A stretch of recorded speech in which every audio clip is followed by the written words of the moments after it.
They walk in that room, they become yours. And you got this energy inside your soul that says, I am the number one determinant of the success or failure of my students. Hey, y'all, when you get back, kick some butt. I'll see you in the winner's circle celebrating your victory. Let's go. Let's go. Let's go. Let's go. Let's go. Let's go. Let's go. Let's go. Let's go. Let's do this. Let's do this. Let's go. Let's go. Thank you, everybody. And we are live. Now let's fix the screen. Good morning. Good morning. Good morning. Good morning. Welcome to week 260 of the AP and New Principals Academy. I got to say before I go to my shout outs, 260 consecutively, right? We always got to throw that in there. Who we got in here this morning? We got Yolanda McKinney checking in from Texas. We got where we at. She said, happy Holy Saturday. Happy Holy Saturday to you as well. We got Constance Sherrod down in Pearl, Mississippi. Michael Benton is in Cincinnati, Ohio. Dr. Rachel Edeweckett is in Maryland, the Maryland president-elect of the Maryland Association of Elementary School Principals, president-elect, I should say, not the president-elect of Maryland. That wouldn't make sense, but she's not the governor just yet, right?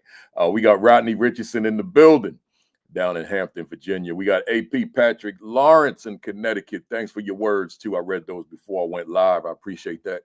Nadira Coley is in the building. Brick City, Newark, New Jersey. Takesha High, Virginia. Grace Castaneda back in Kyle, Texas. We got Fatima Nelson, Pennsylvania. Robin Snowden is in she's somewhere different today. Travis Air Force Base, California. Hotep to you.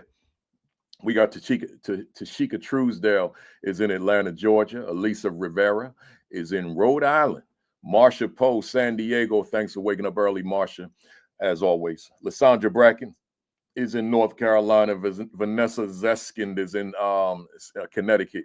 John Few Chester, South Carolina. Stacy Ann Barrett, good morning to you. Mary Teresa Fulp is out there in Montana. I will see you tomorrow. I'll be in Montana. I got an early flight too, man. Won't be watching no basketball tomorrow, right? But that's all right. I'm going out to Principal Fulp School. We're going to get some work done. Dr. Rella Hicks is in the building, Augusta, Georgia. And by the way, Principal Fulp, I got the emails. I'm a little behind, man. It's been a long week, right? Stacy Joy is in the building, LA. Chancellor Davis, Vegas, is in the building. All these West Coast folks, good to see you. Thanks for waking up. Retired Principal Dot McKeever Jeter is in the building. Calumet City, Illinois. We got Dr. Sheikah Houston, one half of Create and Educate with Dr. Tammy Taylor. That's every Saturday, 10:30, preceded by Sean Hurt, 10 o'clock. It's just called Sean Hurt, right? The Turnaround Principal. And then yours truly at 10:30. And then on Sunday, Josh Tovar, Dr. Madi Moreno with the PDP podcast. I think that's 5 o'clock Eastern time, 4 Central. So that's the Fantastic Four Saturday, Super Saturday. Keep on tuning in, y'all. We appreciate just your famhood. What we got for Melissa Jones Chunu is out there in Tulsa. She was with the GOAT, man. She was with Dr. Gloria Latson Billings yesterday, man. That must have been special, man, just to sit there and listen to her drop all that knowledge and wisdom. We got where we at. Jasmine Harris is in the building. Another Cali. She'll be on the platform later on in the year. We got the queen of the castle is in the building. My wife, Kimberly Broughton Kafele, fighting a cold, but should be all right. David Bell, Benton Harbor, Michigan. I'm getting ready to wrap it up. Where we at? Diane Womack. She said, Grand Rising. I appreciate that title, Professor Kafele. Yeah, I try to be professor sometime. You know, let me say this to y'all real quick, and then I'm going to close it out. I spoke in Raleigh, North Carolina yesterday. And for the first time in a long time, I didn't use my PowerPoint for a 1 hour talk. I told the folks, because you could tell it was like fam in there. You know, when I say fam, for those of you that don't know, like just people that rock with me, you know, the whole room, right? So I'm like, I ain't doing no PowerPoint, man. I'm just going to talk. I'm just going to holler at them. And that's what I did, you know. And sometimes you just want to do that. You just want to let some stuff off your mind and rap with the folks. So that's how we did it yesterday in Raleigh, man. I think the people were quite pleased with it, and that's all that really matters at the end of the day. Hey, y'all, let me get to my let me get going. So all the rest of the folks on the thread, I appreciate you being here. But we got the big time guest here. So let me get my preliminaries out the way. But let me formally say to you, good morning, greetings, welcome to week 260 consecutively of the AP and New Principals Academy. I gotta ask you the question, man. But I was on the plane last night. We were delayed, sitting on the tarmac, so just a lot of flight time, airplane time. Last night, and I said, let me tweak that question. I know a lot of you were on vacation last week, but others were not. But I'm always asking you how you feeling, right? And let me tweak it. How are you? I want to ask it this way for a little while. How are you emotionally relative to your work, right? I'm not asking you emotionally relative to life. I'm not asking that right now. How are you emotionally right now in real time relative to the work you do, right? Are you in a good space, right? Are you in a good place? Are you where you want to be? Is it all you conceptualize it would be? Was this a different kind of a week? Was this the week that you wanted it to be? And I can go on and on. Where are you emotionally? So then my follow-up question is very simple. Depending on where you are, if you're not quite where you want to be, if it was an overwhelmingly stressful week, if it was overwhelmingly busy week, if just things weren't the way you wanted them to be, my question to you, for you to reflect upon, let me get the mirror. What will you do to recover? What will you do to get yourself right back where you need to be so that you can be proficient within your leadership with what you do? Like you're not going to leave it just wherever it is you are. You're not going to leave it there, right? So therefore, what is it that you're going to do to get you in the right mental, emotional state that you can lead at the highest levels, right? That's the question. I got no answer, right? Because everybody's different. But I just want you to reflect on that. And I would dare encourage everybody on here, incorporate that question into your practice. Where am I emotionally within my leadership? Because if I could be wrong. I don't think I'm wrong, but I just don't think that one can lead optimally if they're not in the right emotional space. I just don't think so. I think you got to be in the right space. But the creator of that space might have to be you. It may be people that you lean on, people in your circle, people who hold you accountable, all that kind of thing. But at the end of the day, the proverbial end of the day, that's you. That's how you that's how you maneuver. That's how you meander. That's how you make this thing work for you, right? So hey y'all, that's not even my commentary. So let me go. Welcome. I'm gonna keep saying it, y'all. I don't know how long I'm gonna keep saying this, but I'm gonna say it for a while. Continued thoughts and prayers to everybody that was impacted by the wildfires in Southern California, right?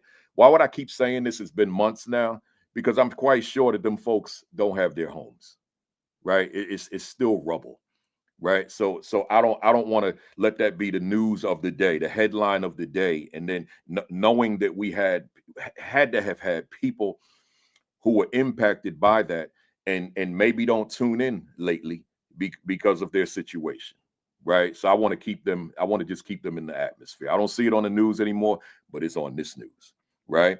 And then I also want to say thoughts and prayers to folks who live in the path of hurricanes, because this is the season. A lot of people lost their homes. In fact, people lost their lives, right? So I just want to keep putting that thought, that prayer out there to people who are in the path of hurricanes. I mean, I'm saying hurricanes, tornadoes, not hurricanes, tornadoes, right? Because they're so devastating, right? So let's go.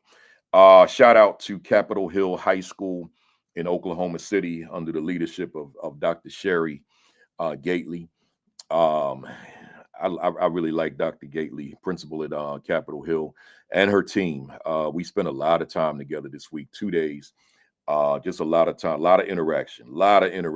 And then shout out to all of them, the whole school, the staff, good staff there, the students.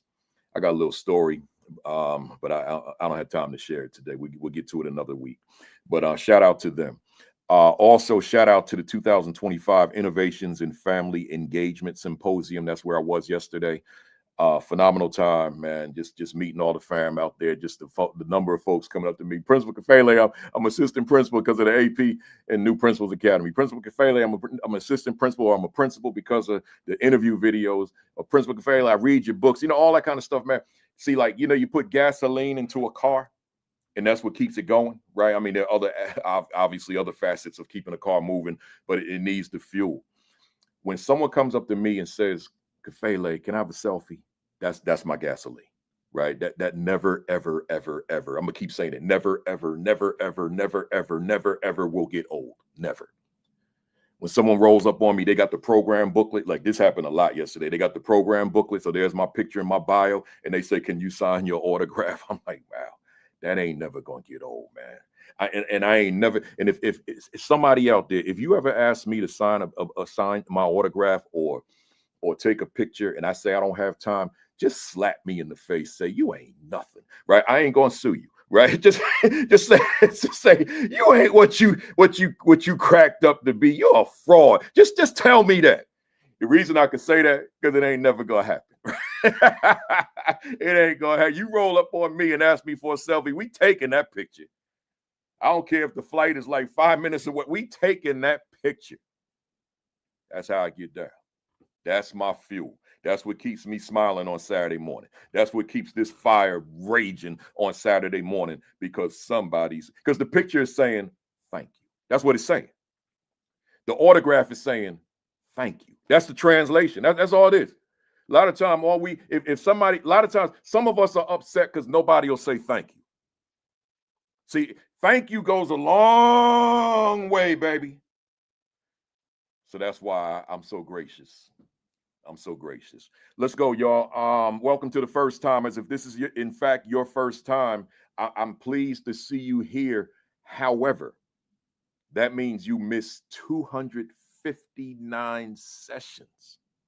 And you probably miss Sean Hurt. You probably miss Dr. Houston and Dr. Taylor. You probably miss Josh and Marty. So there's a lot of catching up to do, right? So go to the YouTube channel, AP and New Principals Academy. Hit the subscription button. Then once you do that, hit the notification button. And then you'll be notified every time I go live, which is 10:55. I don't do this channel any other time, but then you'll know when I go live, 10:55 Eastern time every Saturday morning. Right. And then also, while you're on YouTube, go to Principal Kafele Speaks and subscribe to that channel too. That's the other channel that I have. So make sure that there's another one, but we ain't selling channels right now. So just those two. That's that. My School Leadership Institute, July 15 and 16, they're coming up, y'all. July is around the corner. I can't believe it, because my guest, we booked today in July last year. And here it is. It's almost next July, right? So it's crazy. Time is moving fast. But July 15, 16, go to principalkafele.com. Scroll down to where it says Instructional Leadership Institute, because that's going to be our focus this year. Instructional leadership for 2 days. July 15 and 16 all day. So go to the website, principalkafele.com. Scroll down, click the link. It'll take you to Eventbrite. Register.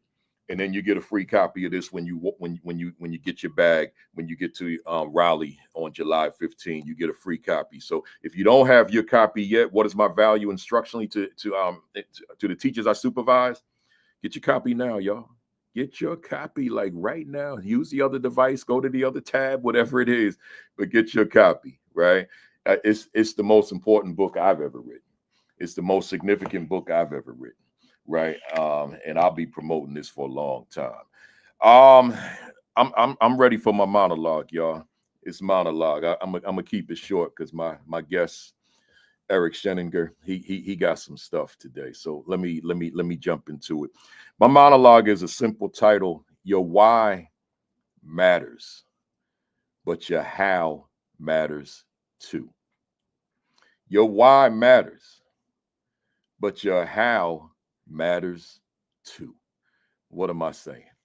It's just common language today to have conversation with people about what is your why, what is your purpose, what is your reason, what is your because, right? So you do whatever it is you do, whether it be the work or things you do outside of the work. It has a definition. That's the purpose. But I will say that there are a lot of people who do things, but there's not a reason behind it. There's not a definition behind it. There's not a purpose behind it. They just kind of do it, right? My contention is when you put a definition behind it, that's the purpose, that's the why.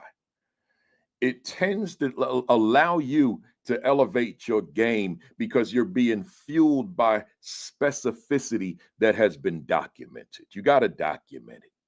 Everything I've done in life where I've been successful at it, or even things I failed, I wrote what it was, the reason. I wrote, matter of fact, I'll go further. I wrote the goal. I wrote the purpose. I wrote the mission. I wrote the strategy.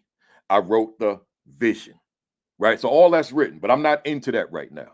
That's for other discussions or ones I've already had in terms of monologue. Here, I'm just saying having a why it's very important. And that's that path, that very narrow path that you're walking down. That's your why.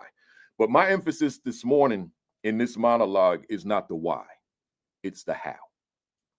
See, anybody could just dream up, conjure up my purpose is to do whatever. Okay. Anybody can do that. Anybody. But it takes special people to define how you're going to do it. That's the plan. That's the strategy, right? Don't have a goal and a purpose and not have a plan. You got to have a plan which details how you're going to get it done and how long it's going to take to do it. You got to have that in place as well. How are you going to do this? What are you going to do today?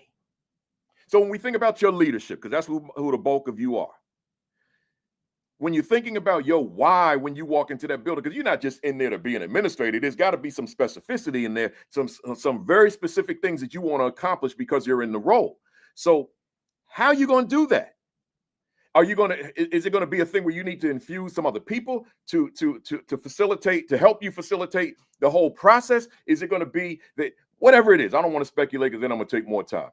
All I'm saying is you got to have a plan. That's your how. And if you haven't outlined or detailed your how, your why may not ever come to fruition. You got to have a plan. That's how it's going to be done. Enough said, y'all. I'm getting ready to bring up my guest, but by the way, somebody might say, man, he was rocking Dodgers last week, but I ain't had the one with you can't see it. It's down there. I ain't had this on. I had that shiny one last year. I told you, I gave you the history lesson. It was they called it a reflector jersey because it was when the lights became a thing in baseball, Major League Baseball, but they weren't what they are today. So they put these shiny uniforms on to reflect the light so that you could see the players better on the field. That's what I wore last week. But Jackie Robinson Day was the other day, the 15th. The days the 19th didn't fall on a Saturday. So I'm rocking 42, baby. 42, 1947. Right? We ain't gonna get into the history because I got to get my guest up here. But if you don't know the history, man, go watch the 42 movie. man. Just watch the movie, right? Or do some reading. Do a Google search. But you need to know Jackie. Next week, I'm going to have on his Negro League jersey, Kansas City Monarchs with the big KC on the front. But that's for next week.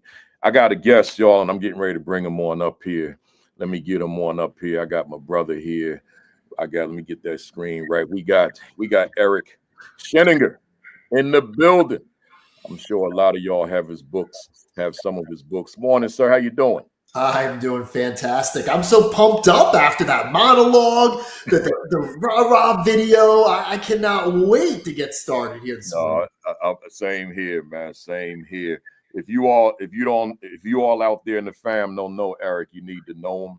He's been doing important work for a very long time. We've been knowing each other since probably around 2010 or 11 or 9 or somewhere thereabouts. But let me share with you who he is. Relative to his bio. Eric Sheninger works with schools throughout the world, helping educators meet and exceed their potential to improve outcomes for learners. He is the founder and CEO of Aspire Change EDU, a collaborative consultancy designed to provide personalized support to all educational systems. Prior to this, he was a teacher and award-winning principal at New Milford High School in New Jersey. Under his leadership, his school became a globally recognized model for innovative practices. Eric oversaw the successful implementation of several sustainable change initiatives that radically transformed the learning culture at his school while increasing achievement. His work focuses on empowering educators to unlock the potential in all learners as well as themselves. He's emerged as an innovative leader, best-selling author, and sought-after speaker. He's received numerous awards and acknowledgments for his work. He is a Center for Digital Education Top 30 Award recipient, BAMI Award winner, National Association for Secondary School Principals Digital Principal Award winner, Phi Delta Kappa Emerging Leader Award recipient, winner of the Learning Forward Excellence and Professional Practice Award, Google Certified Innovator, Adobe Education Leader, and Association for Supervision Curriculum Development, ASCD, 2011 Conference Scholar. He's authored and co-authored 8 books, including Disruptive Thinking in Our Classrooms and Digital Leadership. Finally, Eric began his career in education as a science teacher at Watchung Hills Regional High School in Warren, New Jersey. He then transitioned into the field of educational administration, first as an athletic director and supervisor for physical education and health, and then as a vice principal in New Milford School District. Eric earned a Bachelor of Science degree from Salisbury University, a Bachelor of Science from, check this out, y'all, the University of Maryland, Eastern Shore. Now, some of y'all, those of you that know the HBCUs, that's an HBCU. So again, he earned a bachelor's degree from the University of Maryland, Eastern Shore, and a Master of Education in Educational Administration from East Stroudsburg University.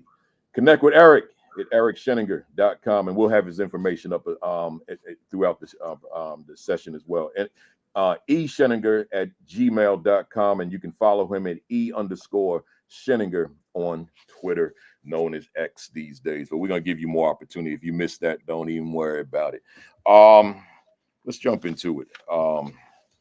Eric, we've known each other for quite a while, as I said before. I always ask my guests the same question in different variations.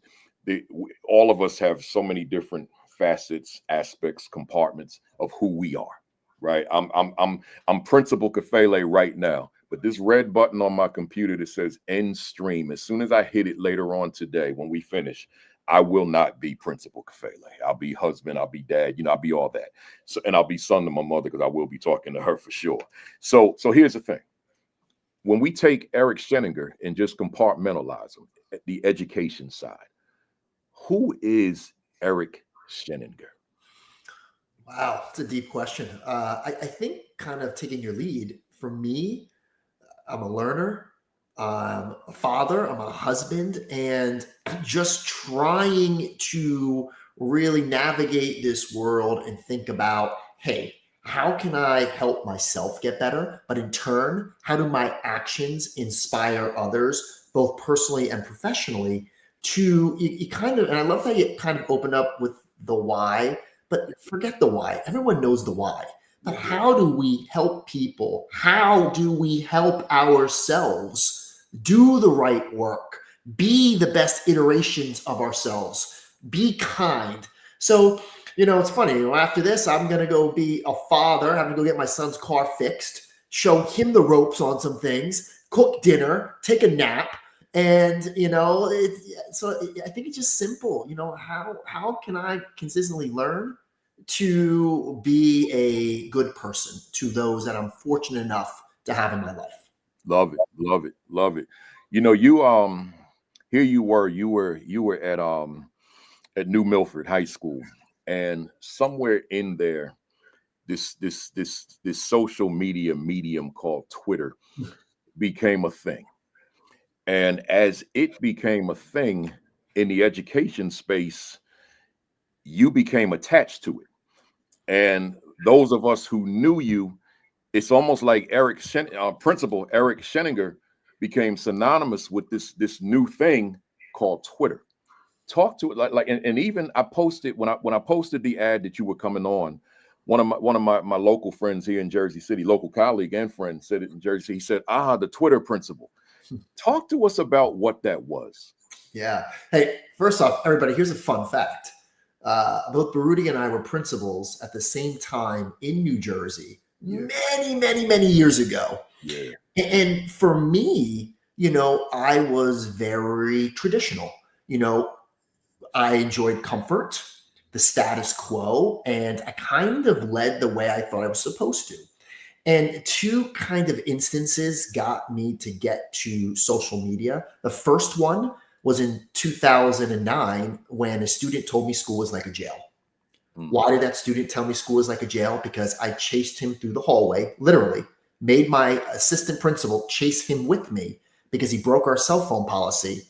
And we took it from him. And that's when he said, "Thank you, Mr. Sheninger, for creating a school, for creating a jail at what should be a school." And that kind of really rocked my world, not in a good way, and got me to question, why do I do things the way I do them? How can I do it better? And what ultimately tells me if myself and my staff are successful. Later that weekend, I read a newspaper article in the Staten Island Advance, and that's where I lived for 11 years. And it was about Twitter. And I'm like, social media, stupid. I don't have time. These people that are on it, they're losers. No Facebook, no MySpace, no Friendster. I was on none of it. And I said, I am never going to be on it. But the light bulb went on. And as I was reading that article, I saw a connection to my professional practice, which every single one of us shares. You will not find an effective school leader who is not an effective communicator. And that article when the light bulb went on, I saw, here's how I could be a better communicator as a school principal to get stuff out. Then I'm on it. I'm sharing all the things that we're doing in New Jersey. And then I got creepy and I lurked. I lurked in the internet shadows and I learned how far behind my school was. I learned that I did not have all the answers. I learned that I didn't need to have all the answers. I learned that I need to connect with the greatest asset that we all possess, and that's each other.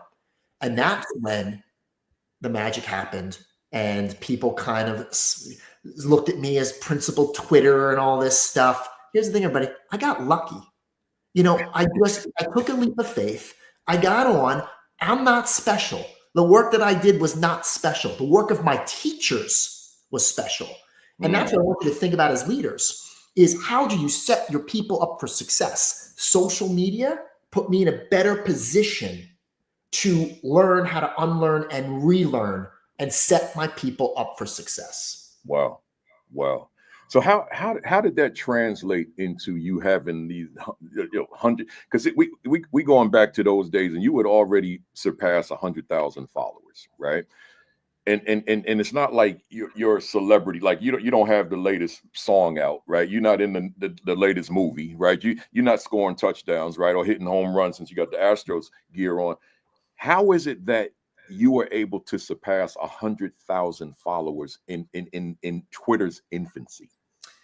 It's another great question. And I think this is a great lesson for everyone when we use social media because it's changed a little bit. We all know that. Yeah. But what I look as the key to building a network was the majority of my posts weren't about me. It was about what was happening in my school. Mm. And here's what people want. They want to know, going back to your opening monologue, how can we do this and what can it look like? And, my team and I, we conducted 5 non-evaluative walkthroughs a day, 100 a week, 400 a month. Wow. And by getting in those classrooms, that's where I was able to see firsthand the great work that my teachers were doing, how they were acting on feedback, how they were applying professional learning. So I think for me, that tangible connection to say, hey, you know what? We are doing something like this, or we can do something like this. And I think that kind of organic sharing, because we know leadership, everybody can be a lonely place. We know that. Leadership today is so challenging, yet it's still rewarding. But to answer your question, just that sharing of here's what it could look like. Here is how I'm leading. And my thing wasn't do what we're doing at New Milford. My hope was, if there's an idea that I'm implementing, make it better. So I think that organic sharing about strategies, as you showed your latest book, the whole idea is, how can we improve instruction? How can we implement technology in a purposeful way? How can we innovate? That's kind of the things that we were sharing, but people saw the evidence, everybody. And another thing that we also talked about was our failures. I always loved sharing how I failed. But again, ultimately, we're going to not succeed. But being humble, being honest, being transparent. Think about that as leaders, everybody. We get in trouble when we're not transparent, when people have to guess what we are doing. Social media put us on this sort of level of transparency. And guess what transparency does, everybody? It builds trust. And as a leader, you want to build trust. I love it. I think about, I share, my downfalls as a leader. They're extremely public, right? And I didn't do it to get ahead of it. I did it because I thought there would be inspiration for others who are going through their own challenges within their work. But I think back on it now and say, imagine had I not shared that and someone would have stumbled upon it and then put it out there in social media, right? Then I'd have to explain myself. So instead, I wear, like my suspension from my principalship, my termination hearing from my principalship. I wear that as a badge of honor because that allowed me to elevate. Right. I don't know that I'd be where I am professionally if I didn't have that experience. So I'm glad I did. I'm glad I stood up the way I did. And here we are, as opposed to social media getting hold of it. Now I got to go on here and let me explain myself. Right. But let's move. You took over New Milford High School, and I'm going to assume that you went in there with a particular vision. Right. You didn't just walk in the building and let's go. There was something that you said, I want to accomplish this under my leadership. I want my school to accomplish this under my leadership. My question to you is, assuming that you walked in there with some semblance or it was very blatant and obvious vision, did that vision stay consistent or did it evolve over the time that you were there? Oh, it evolved. And it evolved because of social media. That's the way we've always done it, was kind of our mantra. And when I became principal, in my mind, for a high school principal, I was extremely young. And I took over the principalship when I was 30. And the culture was people had been there for a very long time. And what I wanted to do was I really wanted to assert myself. And this is what I did initially. I wanted to be seen as an instructional leader. And that's where I got a lot of compliments. I did all of my comments. They were research-based. That's how I spent my summers. So don't judge everybody.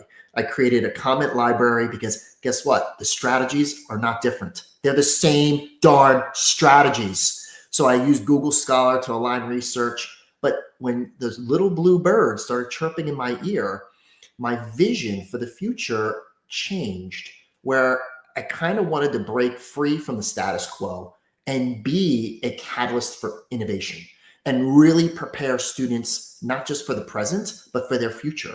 Yeah. And when we started doing things, social media, not just building community, one of the greatest things that we were able to accomplish was how social media opened us up to the media. And when we started doing things, I connected with Cindy Hsu from CBS Channel 2. Mm. And I can still text her right now. And you know, if I was a principal, and she's always like, Eric, we want to know great stuff happening in education. Here's the thing that I'm proud of. 15 times in 5 years, CBS 2, largest media market in the world, came to New Milford High School to do positive stories. Wow. Yes. And that is a stat that's hard to beat, everybody. But we were proud. But the vision was also, okay, how could we be innovative and improve achievement? We were the first school in New Jersey to go bring your own device 16 years ago. Mm. Flexible seating, virtual learning, personalization. We were doing that all 15, 16 years ago. But one thing, we wanted to be innovative, but we wanted to improve achievement in the process. And during that time frame, for the first time ever, we became one of New Jersey's top performing public schools for achievement. So we improved our AP scores from 40% 3 or higher to 76% 3 or higher. What we really focused on, the vision was, how do we create a culture that students want to come to? How do we create a culture where teachers are not afraid to take risks? How do we create a culture where, you know what, if we fail, that's okay. That is going to be the first step to learning. How do we create a culture of support? Not I gotcha, you know? And there are things, hey, that I did as a principal that might not be popular. We did all of our evaluations, all observations unannounced. No more dog and pony show. Yeah. Every teacher, regardless of years of experience, got 3 full-length observations. We treated everyone in a way that we all can learn and get better. So the vision morphed. We wanted to be innovative. I'm not going to lie, everybody. We liked the attention.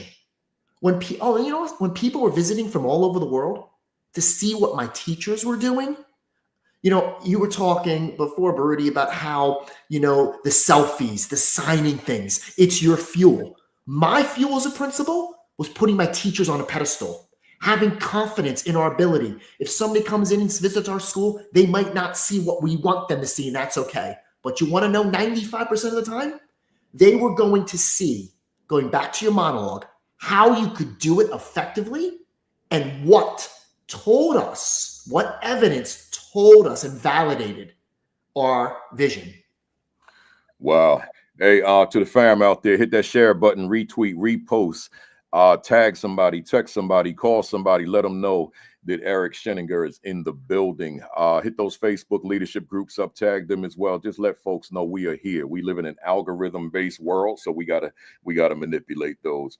You know, Eric, as always, when my guests start dropping stuff, I tend not to get to all my notes, and that might happen today because you just said something. You said the first 16 years ago, bring your own device. We got to talk about that. That's not on my script today. We got to talk about that because, see, like I'm in schools now, and you're in them too, I'm sure, where they're talking about the policy of getting those little pouches and you know the phones will be stored away for the duration of the day, and they get them back. It's a magnet, it unlocks it, all that kind of stuff. Talk to us about bring your own device. What does that look like? And why does it work? Well, for us, it was we didn't have the financial means to go one-to-one. But when we think about preparation as leaders, when we look in the mirror, we have to ask ourselves, what do we see? And my question to all of you is, when you look in the mirror, do you see someone that is stuck because of perception or how you think you need to do things? Or do you see someone that's open to look at different pathways, to create a culture of learning that's going to best set up our students for success. And when I looked in that mirror, I, as the principal, had created a culture that was the exact opposite of the world where our students needed to survive and thrive. So one step we did was bring your own device. Why?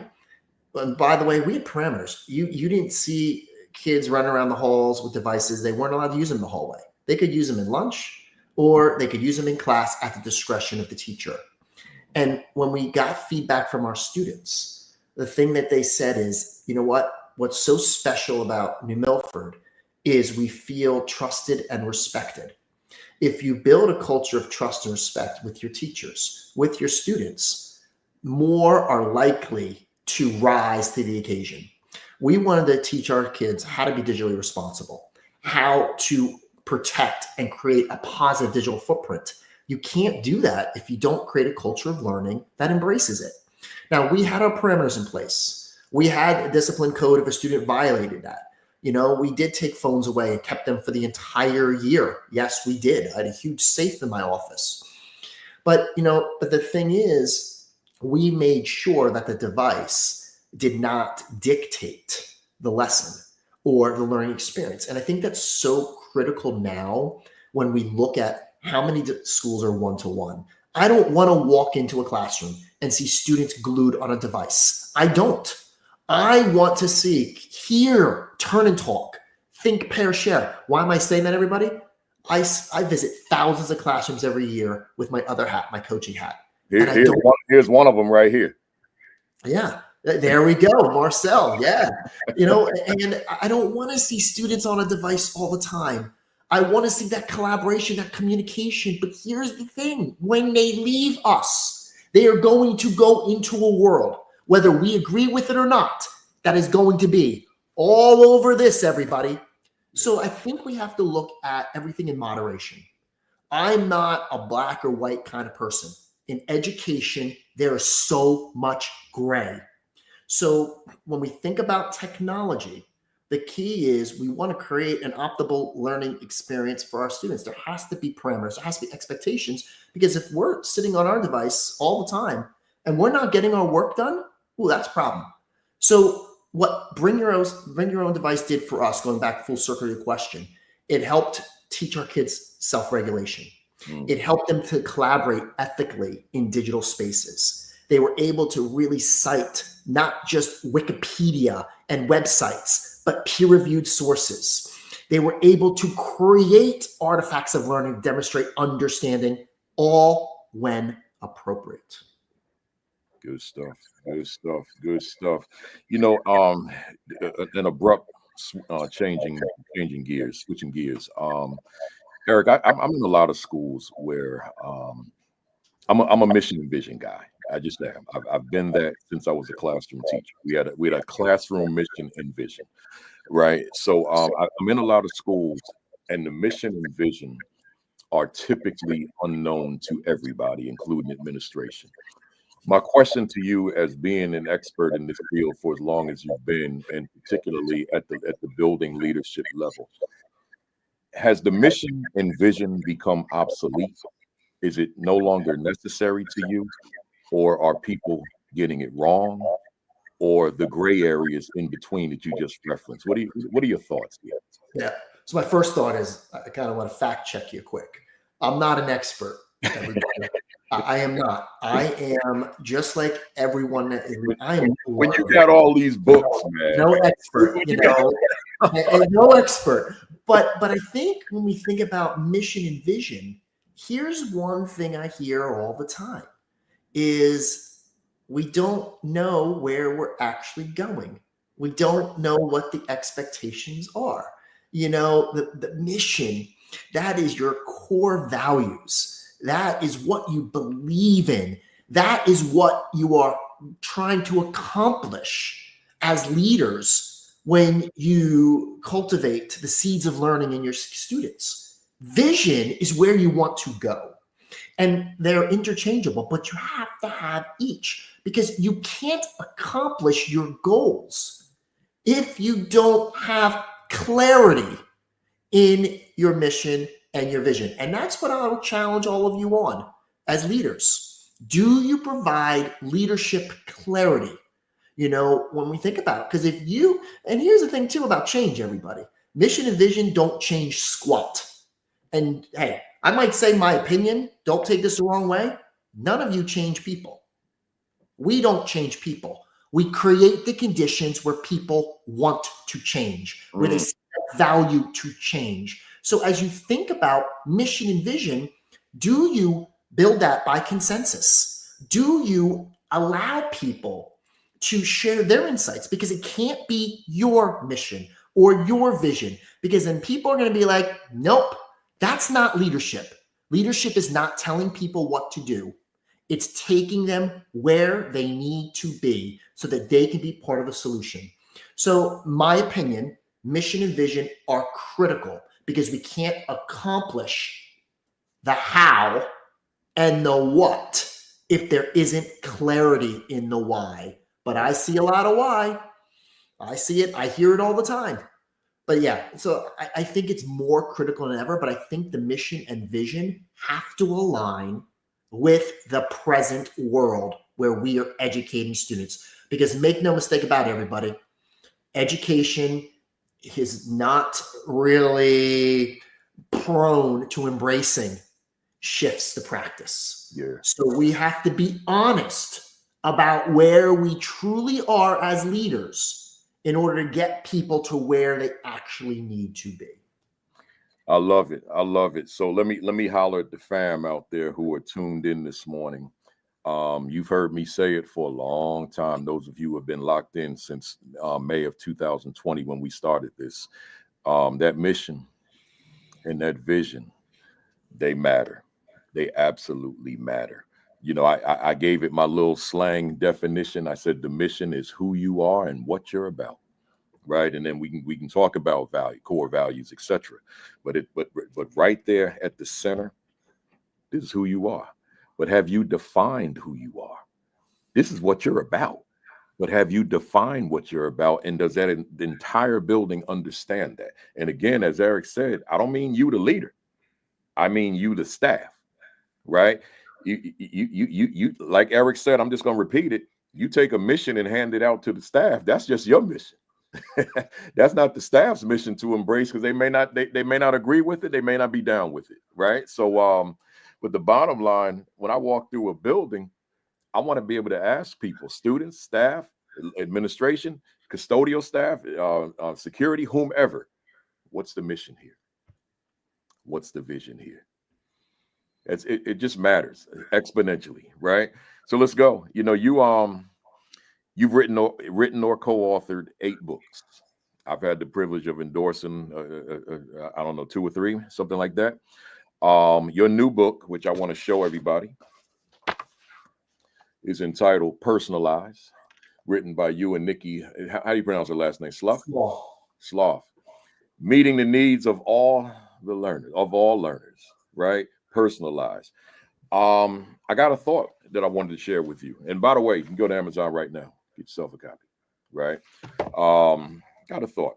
What are your thoughts around meeting the needs of all, and you got all in capital letters, all the learners, in a classroom where just the thought of that, meeting the needs of all the learners, which implies that the needs are different amongst the 20 students in a classroom, or less or more, depending on where you are, that it becomes a burden with some in terms of teacher, that how do I meet the specific needs of these learners when I've got so many human beings, bodies in my classroom, children in my classroom? How do I do that?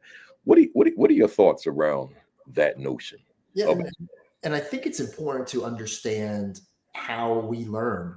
You know, when we look at all of us that are here right now, we have different ways that we prefer to learn. That is a fact, everybody.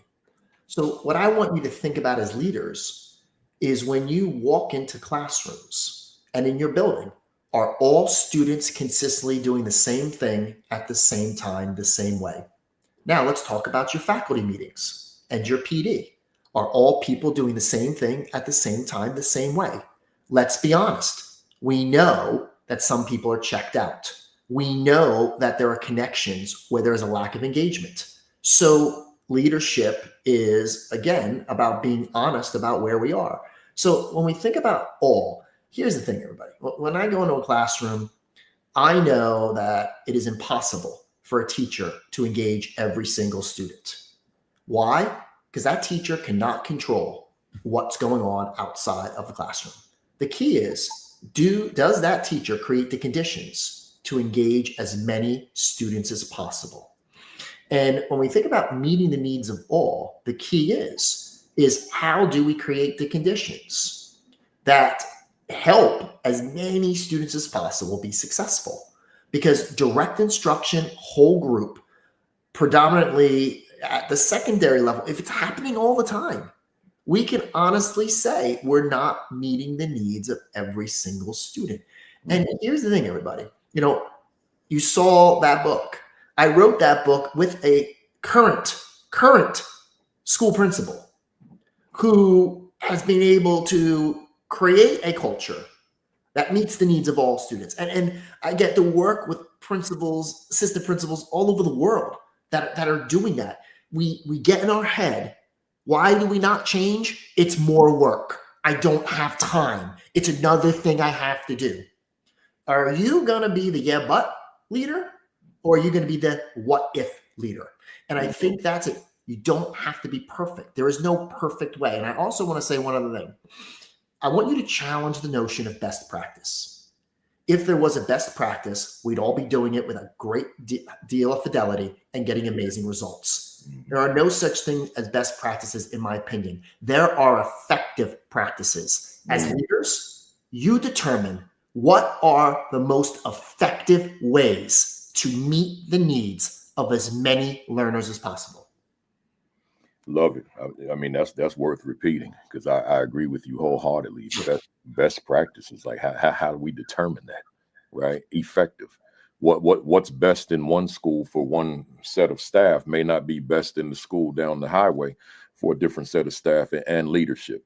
So given everything you just said about meeting the needs of all the learners, what are the implications for leadership on that? Yeah, and I think going back, tying it to mission and vision. And here's the thing, everybody. In education, we get so caught up on words. Let me throw a word out. And I want you to think about how this word makes you feel. Rigor. Some of you are like, oh, no. And some of you are like, okay. Now, for me, rigor is, how do we challenge students to think? Are we providing an appropriate amount of challenge? Critical thinking, cognitive flexibility. I don't care what the word is. We want to focus on the outcome. Now, let's talk about, as leaders, personalization. Oh, no, that's all kids on technology, on iReady, on iExcel. No. Let's think about this definition as leaders. First off, what is impersonal? All students doing the same thing at the same time, the same way. What's impersonal? Putting every kid on a device, using an adaptive tool where there's no talking, no discourse. Personalized, personalization. All students getting what they need, when and where they need it to learn. As leaders, how do your actions create a culture where all students get what they need, when and where they need it to learn? And guess where it starts? It starts with looking in that mirror and asking yourself, what do you model in your faculty meetings? What do you model in your professional development? What do you model when you get up in front of a classroom of students and teach? Now, I'm telling you, everybody, don't be shaking your head, because leadership is about action, not title, position, or power. And one of the most effective actions that you can take is how you model that in a classroom. So, again, I think as leaders, it's helping helping your staff create the definitions, to create, the runway where we want to take off with our effective practices. But having clear definitions, and thing too, when we think about personalization, there's myths out there. You don't need technology to personalize. There's not one right or best way to personalize. Direct instruction has no place. That's a myth, everybody. Tier 1, mini lessons has a place. Data must be used. You don't need data to personalize. You need to know your students. How do you make it personal? All learning is personalized. Nope. I've heard this one. That is a myth. If students are sitting there taking in direct instruction, I'm telling you right now, they're not paying attention, some of them. And another myth is it's more work. It's not more work, everybody. As leaders, are your people doing the right work? Love it. I want to go to your book. Let me see what Annette said. Most of these answers could become a session. So good, so good. I agree with you in that. I agree with you. Let me read something from your book. I got a couple of passages I want to read. I might want to read 3, but let me read this first one. I'm in again. Personalize, everybody. Meeting the needs of all learners, right? You can get it on Amazon right now. Here we go. You said, imagine Maya, and I wouldn't know if you or your co-author wrote this, but work with me. This is the beginning of chapter 2, unveiling personalization. Imagine Maya, a budding artist who dreams of animating fantastical creatures. Traditional classrooms feel stifling, rows of desks, rote memorization, and tests that don't capture her vibrant imagination. Maya thrives on creativity, visual storytelling, and hands-on projects. Yet the current system offers little room for her unique spark to ignite. Going on to another paragraph, personalized learning changes everything. It's transitioning from a rigid model to a dynamic landscape where Maya's artistic spirit can flourish. With personalized learning, Maya can tinker with animation, software, explore digital art techniques, and collaborate with classmates on a stop motion film project. Her learning becomes a pilgrimage of exploration fueled by her passions and tailored to her needs. This is the power of personalized learning, igniting the unique potential within every student. Powerful stuff. So I got a question for you. What do you mean, Eric, or what did the two of you mean by unveiling of personalization? Does this imply that personalization is something new or something redefined? Yeah, and here's another thing I believe in, everybody. Nothing that we hear is new. I don't care how it is spun. I don't care what word salad people are using, including myself. None of this is new. So we could go back to the roots of differentiation. And the one thing with differentiation is synonymous with differentiated instruction, which again, how do we differentiate content, process, and product? But the key is we want to think about, what does that learning look like? So I want you to think about this as a shift. How do we shift from what we teach, what's in the curriculum, what's on the test, what students need for graduation promotion? Because here's the deal. Most of these kids do not care about the what. The shift is, how do we shift from the what to the why? And here are some key questions that I use when I'm coaching is, I'll ask kids, why are you learning this? How will you use this outside of school? What tells you if you are successful? Their responses are priceless. So, I don't, again, like I said, you don't have to use personalization as the word, but think about the root word, personal. Yeah. Personal infers meaning, purpose, authenticity. Why are you here today? Why are you here? Why have some of you been here for 260 episodes? Why does Principal Caffelli come on here every Saturday? Yeah. I just defined for you, for some of you, personalization. It is interest-based. You want to get better. You want to take a nugget, a concept. And again, the key is how do we, personalization is not about answers. It's how do we leave our students with the right questions? Questions are more important than answers. And for you as leaders, you don't need answers. Nobody likes a leader that has every answer. How do you spark the right questions in your people so that they come to their answers? And I want you to really think about what's happening in that classroom. Wow. Wow. So, I'm processing as you're speaking, as opposed to just answering you questions, and thinking about that one that's able to draw that answer out of that other one without having to dictate what the answer should be for everyone. And that's what I'm taking away from that whole idea. So let's stay with this passage I just read. You know, everybody out here in the fam knows that instructional leadership, for me, outside of school safety, that was the most important aspect of my work as a principal, right? In terms of who I was as coach. So I think about everything you said with unveiling of personalization.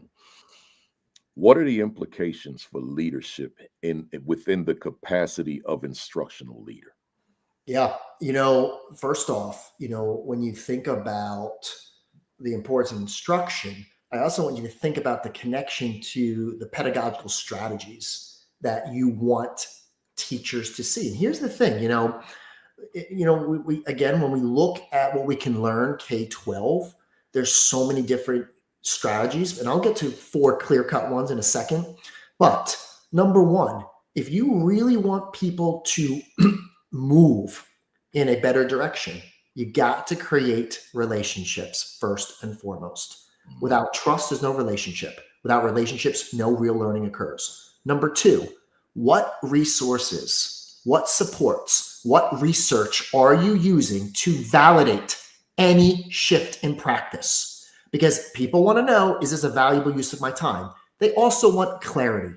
So for all my elementary people out there, the secondary people need to start leveraging anchor charts with their staff to provide clarity on where we're going. Number 3, you got to collect and analyze evidence. Are you getting in classrooms? Are you providing that, are you creating those exemplars? Number 4, you got to provide feedback. Here's the thing about feedback, everybody. Everybody says they want feedback, but are the people actually open to feedback? Not just your teachers, but all of you. And number 5, you got to move from professional development, something that's done to people, to professional learning, something that people want to do. Looking at those 5 kind of areas of instruction pedagogy, what shifts are we looking for? You could work with your teachers on rotations. How are we using data to group, regroup, target instruction, to differentiate? And by the way, secondary, you can do modified rotations where the class is working on a well-designed task and the teacher is using data or evidence to pull the students that need the most support. Think about tier 2 or tier 3. You see how I'm making connections to RTI, MTSS, instruction? Here's the thing. We want to make sure kids are learning. So you could use rotations. You could do choice activities, must do, may do, choice boards, letting students choose how to demonstrate understanding. So you could also do playlists where students actually have a list of activities and they get to choose the order. What's happening when kids are doing choice and on a playlist? The teacher is using data or evidence to pull students for tier 3 support. What did we do in my school in New Milford, New Jersey many years ago? We did flipped lessons. Students watched mini videos, 5 to 10 minutes of the content in lieu of meaningless homework. Yes, I said meaningless homework because the research kind of supports that. Again, my opinion, so don't get frustrated with me. I make sure I say it's my opinion, not what you need to believe. But then students in class, the teachers got to differentiate. They got to work with students to get help. How did my teachers get to 98% proficient or higher my last year as principal? Because we helped them use time more effectively. What is personalization? Using time that we have with our students more effectively. Powerful stuff. Let me go to another passage here. You're calling this establishing the why. Education stands at a pivotal juncture. Emerging technologies have wrought profound transformations in the global landscape of work and life, a shift that has yielded positive outcomes in many instances, but not without challenges. The undeniable truth is that change is not a distant prospect. It knocks daily at our doors. The conventional adage that it is how, let me slow down, that is how it has always been done is steadily waning. As our times evolve, educational institutions worldwide are wrestling with the imperative of realigning their priorities to meet the ever-changing demands of society, an evolving workforce, novel fields of study, disruptive technologies, and students yearning for more relevant and individualized learning experiences. Consequently, numerous educational establishments are transitioning towards a more customized approach to education. It is time to innovate with purpose. And I'm going to leave it right there with the question. Break down what you mean by innovate with purpose. Yeah. And, so many words are thrown around that there's a lack of clarity in terms of what we mean. And innovation is not using technology. It's not. Innovation is not chasing the latest fad or, thinking everyone's talking about this, or I saw this at a conference. Innovation is new, better, and result. So let me give you a great example. From my lens, I often see when I'm coaching leaders and we're in classrooms all day, I often see a lack of closure. Is closure new when we think about instruction? Absolutely not. So when a leader gives feedback to a teacher, when a leader models how to implement closure aligned to the learning target, which is the unpacked standard, innovation could be, from that teacher's lens, consistently planning for and implementing closure at the end of a lesson. Yeah. So innovation with purpose is, are we focusing on giving teachers and ourselves acting on feedback, new, better result? The challenge with change is consistency and continuity, everybody. It's not about all these new ideas, but innovation could be a new practice that a teacher or a leader is not doing consistently or with continuity. So when we innovate, with purpose, how does it come back to mission, vision? How does it come back to, in the classroom, the standards that our students need to learn? How does it come back to research and evidence-based practices from both an instructional and a pedagogical lens?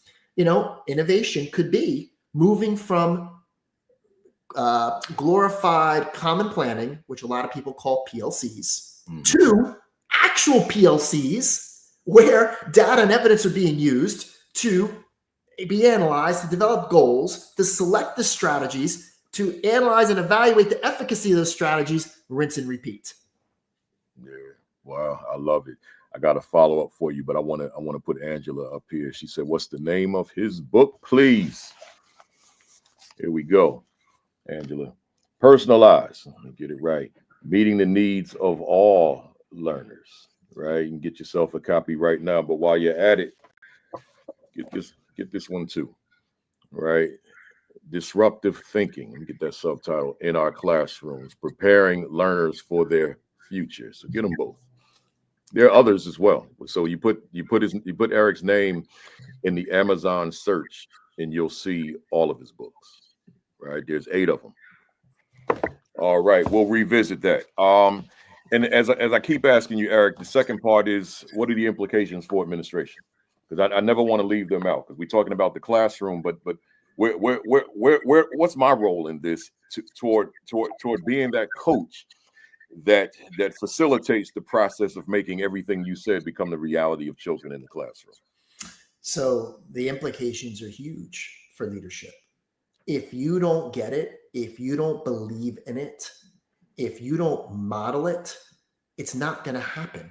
Could you repeat that, please? If you don't model it, if you don't get it, if you don't believe in it, It's not going to happen.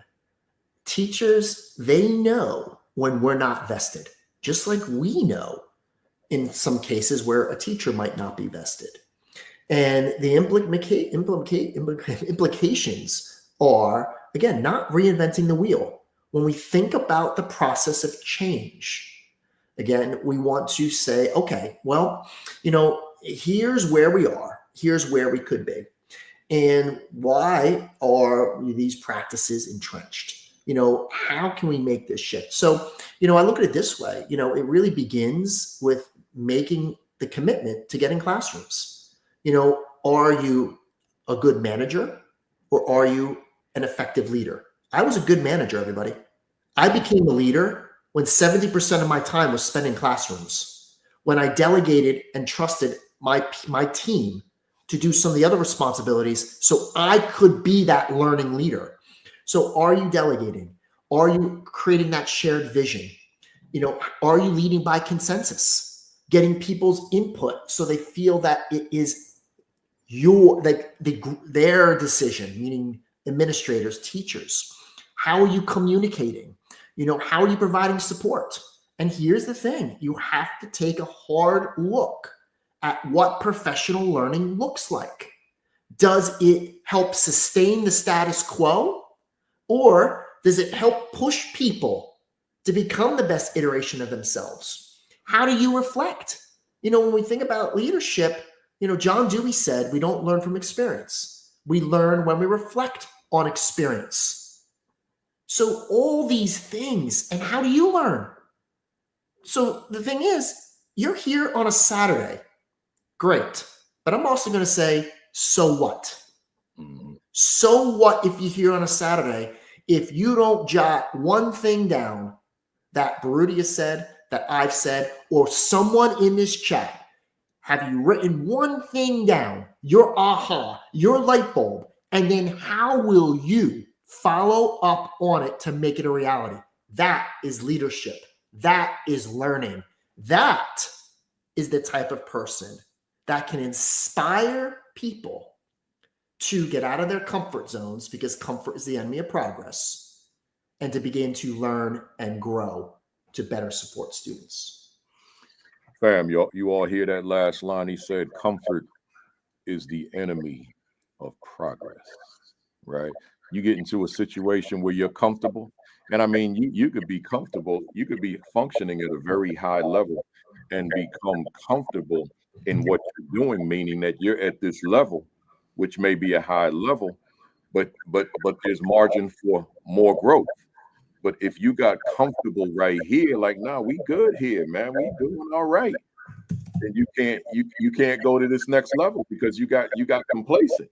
You became comfortable, you became satisfied, right? So make sure you don't get comfortable, because it becomes the enemy of progress, right? I embrace that wholeheartedly. I got one more passage I want to read, and then I want to go to your talking points. I'm trying to shorten this, but I was reading through this, and there's just a lot of powerful stuff here. Let me just go ahead with it.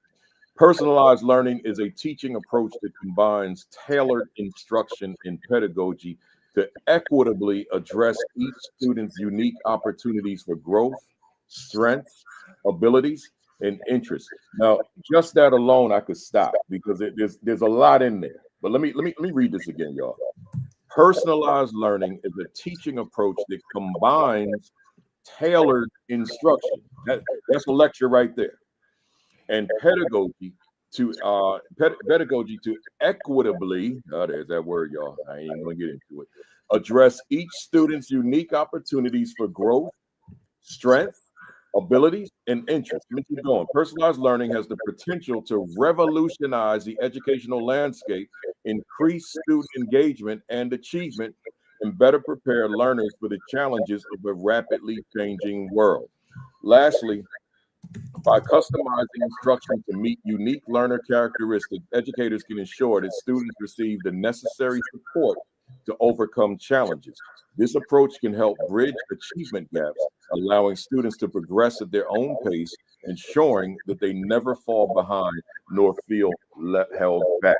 Now,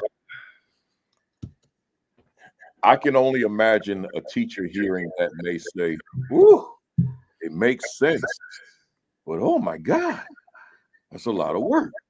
So here's what I want to ask you to do, a two-parter, like I've been doing all of them. First, the teacher. What do you say? Because there are teachers on here. Make no mistake about it. It's not just leaders. They're teachers who aspire to become leaders. So what do you say to that teacher to allay his or her anxiety, trepidation over what I just read in terms of what personalized learning entails? Great question. So I try to connect it to tried and true strategies. And where do we kind of find our gateway? So let me ask you all this. Reviews of prior learning, checks for understanding, closure. Are any of those practices new? No. How do we personalize those practices? By giving every student a whiteboard, a dry erase surface, or using technology so every student can respond. What did I just talk about? Student voice. We can personalize instruction. So again, even Post-its. You could have a student do an exit ticket on Post-its, put it on the door, take a picture of that Post-it, put it in the chat GPT, and get an analysis right then and there of whether those students met that learning target. So we have to look at the core practices that are not new and think about how we can bring elements of voice, choice, path, pace, and place. Those 5 high agency elements. So again, connect it to what we should already see.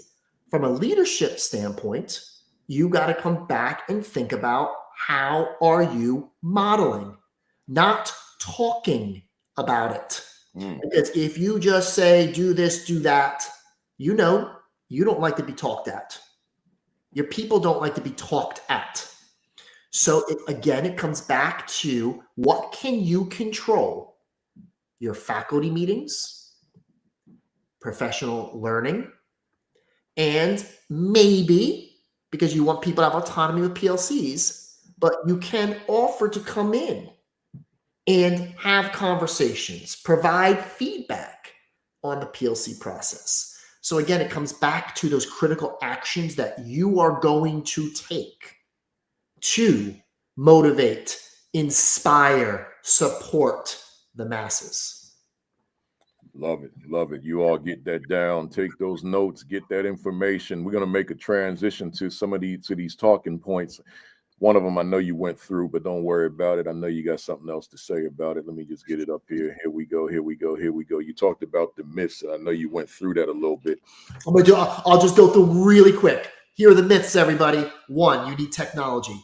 2, there is one right or best way. 3, direct instruction has no place. 4, data must be used. 5, all learning is personalized. And 6, it's more work. Those are the myths. How do all students get what they need, when and where they need it to learn? And the key is, again, I tried to share a few blog posts in the chat. You know, one thing is, if people thought it was more work, I wouldn't be able to have written a book about this, because the motivation came from schools that I see all over the world that are already doing it. If it was more work, they wouldn't be doing it. Do me a favor for us visual people out here. Give us those 5 one more time, slower. Okay. The 6 myths. Number 1. 6. You need technology. So let me go through that. Why we created our own learning academies at New Milford High School, a school within a school model based on interest, constructivist learning theory. Is learning personal? Second myth, there is one right or best way to personalize. Nope. The most effective way is the way that works for you and your teachers. Myth 3, direct instruction has no place. Direct instruction, when we think about John Hattie's meta-analysis work, is like between a 0.6 and a 0.7. Does that direct instruction involve all learners? Are we amplifying voice? Are we scaffolding our questions? Myth number 4, data must be used. Yeah, we have a lot of data and it's not really used effectively, but you can also use examples of student work. You can use interests. Myth number 5, all learning is personalized. If students are just sitting there, taking in, consuming. By the way, there's no such thing as passive learning. Learning is learning, everybody, but there is passive consumption. We want to make sure we move from passive consumption to active learning. Learning is personalized when students actually have that interest. And myth number 6, it's more work. It's not more work. It is the right work. It's gratifying work. I know we see. I'm not the only one. We got some visual people out here that need to see, and but I'm not looking to do that. Here's what I want you to do. I got it covered. I'm gonna put it. Is it in? No. Not that's not where I was going with it. But is it in here? No, but someone asked for it, so I'm gonna. Yeah. People, that's. So here's the thing. But here's the one that I'm stuck with. That I want you to elaborate. The data one. Give me that exact wording on the data one. All data. I mean that you need data to personalize. Okay. So therefore, what you're saying, that's a myth. We don't need data. It can be used. It's a valid and important piece, but it's not the only piece. Okay. I got you then. I don't even need you to elaborate then. I'm good. It's a lot of comments. Okay, so Donna Gant, who is our chief promoter of this platform. she actually gave those of you on Facebook. I can't speak for X and LinkedIn, but for Facebook, there you go. So if you're not on Facebook, go over to Facebook and there's the list right there for you.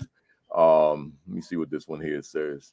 For myth 4, relationships matter. I'm with okay, definitely. Let's go to the second talking point. Let me read it to the fam, Eric. The key role leaders play in helping districts and schools move to a personalized learning culture. So go ahead and elaborate on what you're saying there.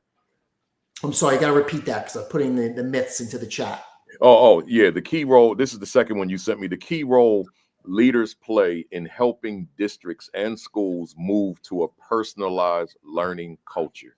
Yeah, and here's kind of the thing. When we're going back to the feedback. Nobody likes to be told what to do. And the thing that I want you to think about as leaders is, what are your go-to questions? What are your go-to questions when you know you have to have a difficult conversation? And to move that to that personalized culture, and I'm going to give you my questions, everybody. So you better be ready. So this is some inside information when I go into classrooms and coach. The first thing that I'll do is I'll ask all of you, we leave the classroom, what did you think about that lesson? What went well and why? Then I'm going to ask you, all right, well, what would you suggest to improve? But the next question is the most important one. How do you know students learned? Okay. That's right. So ask the questions and then see what the teacher says. Now, what I'm in there, I'm taking pictures, videos, I'm scripting. But I don't want to tell a leader what I really think. They're going to see that at the end. And when they get my 3,000 to 6,000 word report within 24 hours, we've already talked because the questions. Here's another question. Where was the level of thinking? Here's another one. How did students apply their thinking in relevant and meaningful ways? Yeah. Here's another one. How could technology have been used in a purposeful way? Here's another one.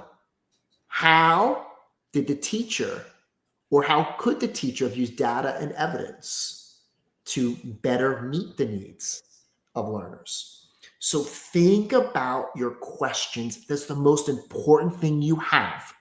Because if you can lead people to their own conclusion, that not only validates what they're doing, but let's be honest, everybody, we walk into some classrooms and we come out scratching our heads. But you can't avoid that difficult conversation. Questions are your most powerful ally. Number 2, we've talked about it, your faculty meetings. 3, how you facilitate your professional development. And number 4, looking about the resources, how you communicate. People want clarity. They want to see that it's not more work. And if you go through and you look at my blog and you put in personalization, personalized, or heck, any sort of strategy, you're going to see examples of evidence that I've collected.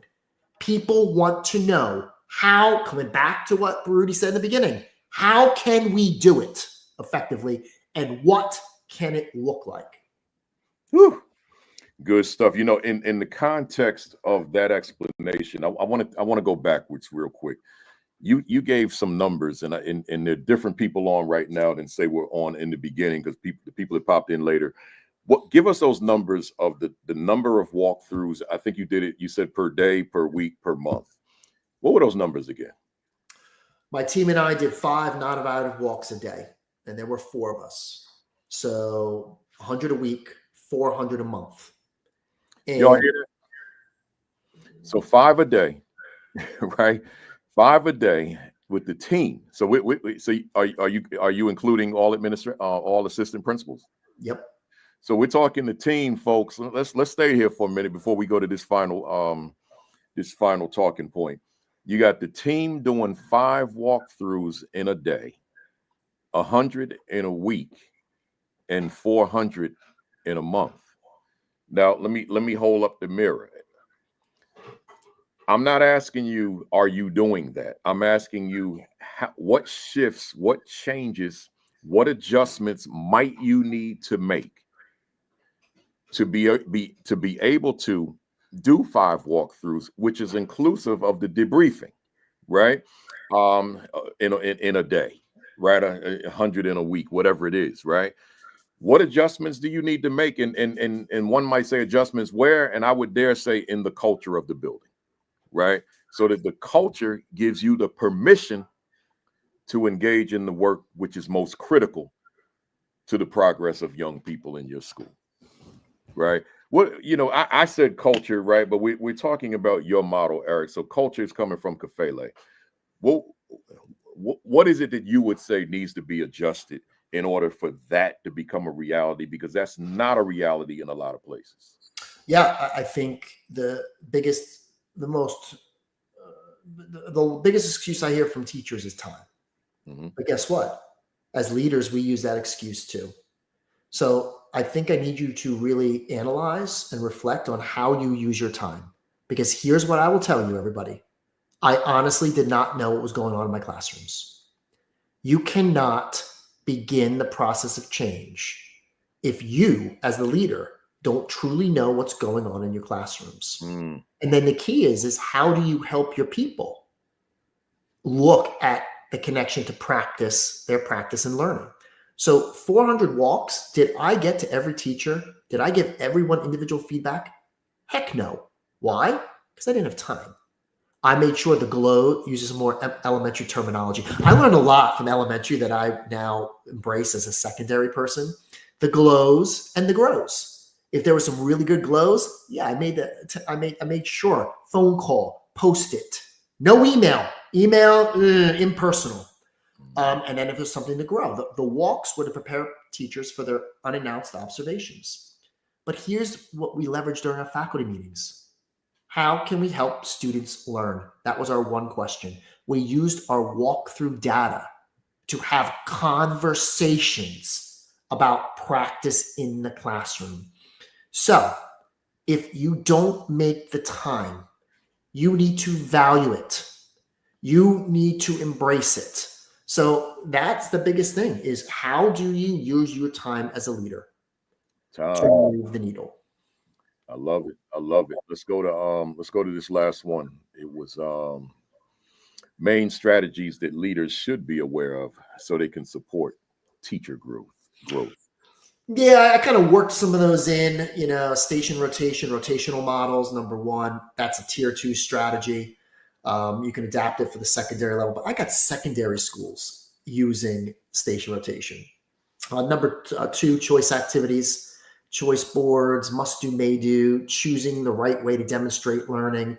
And again, if you have good assessments in place, think about rubrics. Again, it shouldn't matter what the students create to demonstrate understanding. Number 3, playlists, list of tasks that students choose the order. All this follows your tier 1 lesson, everybody. And then number 4, flip lessons, watching video, getting the content outside of class, and then really focusing on that precious time to learn. Why is that important?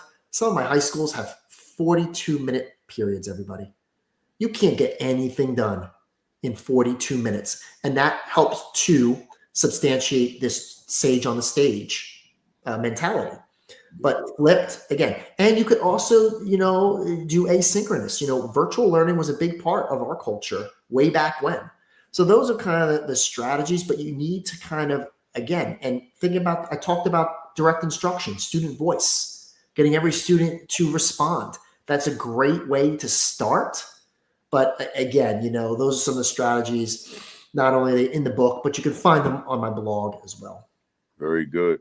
And we're gonna put that information back out there for them. That takes us right to the end of the formal part of the session. But let's go to the what I call my BAM impact questions. That's my rapid fire 21 questions where I'm just asking you to give me a 1-sentence max or even 1-word answer. But if you find yourself inserting a comma, you have gone too long and it's no longer rapid fire. So I might have to say, right? So here we go. Is education on the right path for underserved children currently? There is room to grow. Can true equity occur in America's schools for Black, brown, and other underserved students? If we embrace personalization and truly use the resources we have and maximize time in the classroom, yes. Does Eric Sheninger's work contribute to the progress we desperately need in education? I hope so, but I'll let others speak to that. If you could do a reset on your life, would your line of work be different or the same? It would not be different.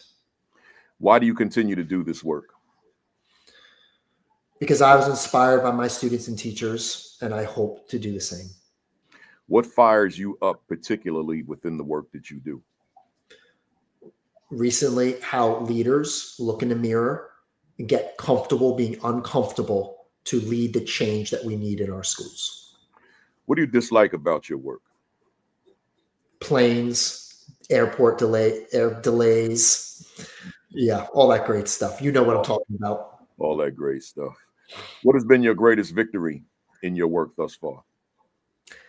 I'd have to say my greatest victory was being able to author books because of my staff and my teachers. What was your greatest mistake in your work, even if it was in the principalship, even whatever it is? Thinking I had to have all the answers. What has been your greatest challenge in the work that you do? Being patient. Are you proud of your first year as an assistant principal? Yes, because that's how I learned everything I needed to become principal. Are you proud of your first year as a principal? No. Who inspires you in your work? Ooh, that's tough. I'd have to say my father. My father was an elementary principal in New Jersey for 30 years at the same school. Oh, wow. I didn't know that. What book do you recommend for the fam out there this afternoon? Your latest book. We'll couple it with this one. Yeah, and I'll also say Drive by Dan Pink totally changed my trajectory as a leader. Oh, okay. What do you want to accomplish that you have not accomplished yet? Kind of, one of your early questions. How do we provide equitable learning experiences for the students that need it the most? Yeah. Are you satisfied with where you are professionally now? No. Is there another gear to your work, or are you at peak performance now? There always has to be another gear because things are changing rapidly. What would you say to an assistant principal out there who continues to face closed doors to the principalship? Be patient, keep at it, and reach out to people like Baruti and I and anyone else, because the best support are those that we're here to help. What would you say to a leader out there who's lost their leadership passion? Well, I don't want to say find your why, but write down 3 things that were a catalyst to become a leader and go back to those. What would you say to a leader out there who's lost their leadership confidence? Confide, build your circle of trust.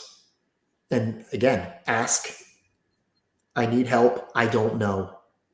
that's how you're going to regain your confidence, because we all don't have those answers. Know who your people are for support. Love it, love it. And last one, if Eric Sheninger was a word in a dictionary, what would be your definition? Oh my goodness. Now, see, everybody, he did not give me these No, I questions. don't give him to That's why I'm trying to think. A word in a dictionary. Oh my goodness. Oh boy. I'd say, oh, it's gonna be just so cliche. Learner. Sorry, I'm stumped, everybody, and I don't get stumped. Yeah, Oof. don't worry about learner's a good one. Well, let me say to you, it's a great session. And I could tell from all the comments coming from all four platforms, people love this. So let me tell you how we close if you're not aware, how we applaud, I should say.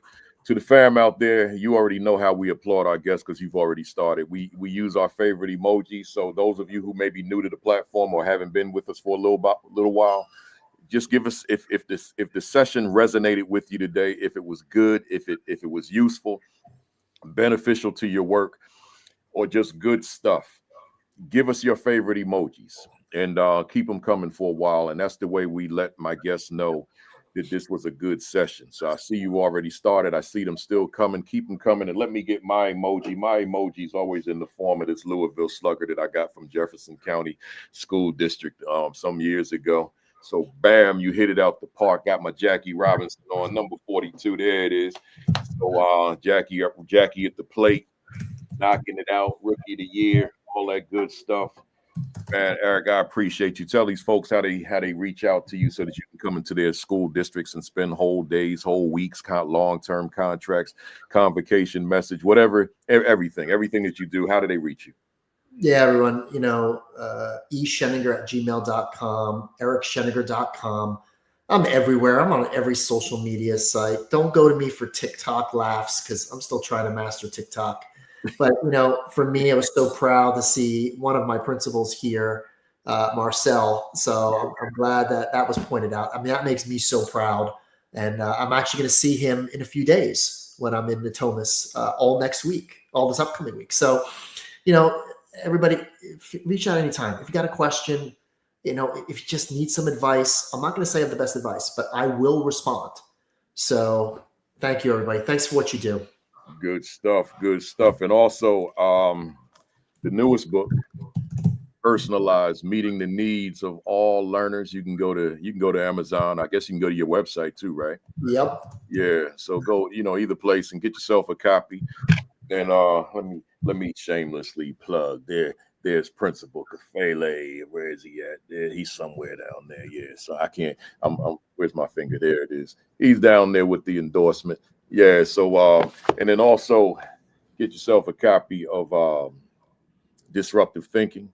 And then there's 7 other books. So you can just go to Amazon or to Eric's website and you can cop all of them. They're all there. So let me stay with me when I go off, Eric, and I'm gonna put you backstage for a minute, but stay with me so we can just holler real quick off camera. So appreciate Eric being here today, and I appreciate all of you being here today. I'm gonna close out by saying first, thank you for being here for week number 260. That's a lot of work, y'all. And I just want to emphasize the word commitment real quick before we get on out of here so y'all can watch some NBA playoffs all day. But 260 weeks. You all know that I don't just get on here, wake up in the morning on Saturday and just come on here and start talking and asking questions and all that. It takes me a week to get ready, y'all. And this is not part of the contracts that I sign. I don't get paid for this. It's just a labor of love. It's something that I do.